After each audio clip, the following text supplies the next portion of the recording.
वर्षाच्या पहिल्याच दिवशी बेटा बचाव अभियानाअंतर्गत गोंदियाच्या आंबेडकर चौकात लोकांना दूध आणि पौष्टिक आहारांचं वाटप करण्यात आलं। यावेळी नशा हटाओ बेटा बचाओ ही नारे देण्यात आले।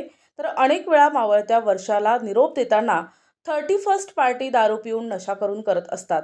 यामुळे अनेक लोक अपघाती बळी जातात। यामुळे नशा हटाओ बेटा बचाओ मोहिमेअंतर्गत वर्षाच्या पहिल्याच दिवशी दूध आणि पौष्टिक आहार वाटप करून आपल्या नवी वर्षाला सुरुवात करावी असे संदेश यावेळेस देण्यात आले।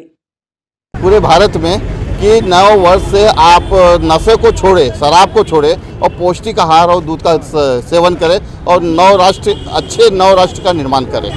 सरकार का भी काम है कि नशे को बंद करे।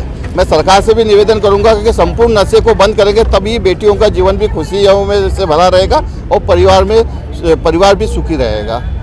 दारूचं प्रमाण आजच्या समाजामध्ये सेवनाचं प्रमाण खूप वाढलेलं आहे, नशेचं प्रमाण वाढलेलं आहे। तर दारू सोडून दुधाचा उपयोग करण्यासाठी आणि ते आपल्या शरीराला खूप चांगलं असते, आरोग्यवर्धक असते आणि खूप सारे त्याचे फायदे पण आहेत। तर दारू सोडायची आहे आणि दुधाची वाट आपल्याला धरायची आहे। खूप चांगला संदेश बेटा बचाव आंदोलनाच्या माध्यमातून आपल्या समाजात देण्याचा हा प्रयत्न आहे।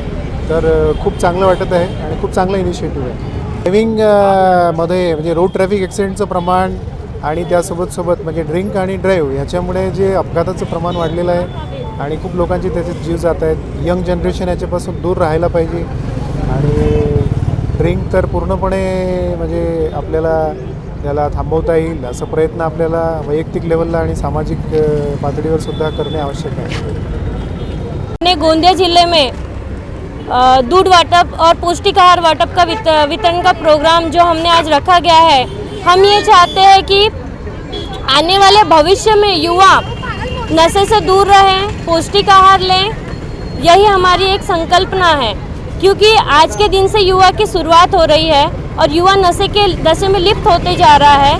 तो नशे में हमारा युवा लिप्त ना हो, इसी का हम इस छोटे से संदेश से हम संदेश देना चाह रहे हैं। क्योंकि संपूर्ण भारत भर में नशे के चलते कितनी अपघात होते जा रही है हम देख रहे हैं। आज हमें बहुत दुख होता है इन सब चीज़ों को देखते हुए। प्रतिनिधि राधाकिशन चुटे, NTV न्यूज़ मराठी, गोंदिया।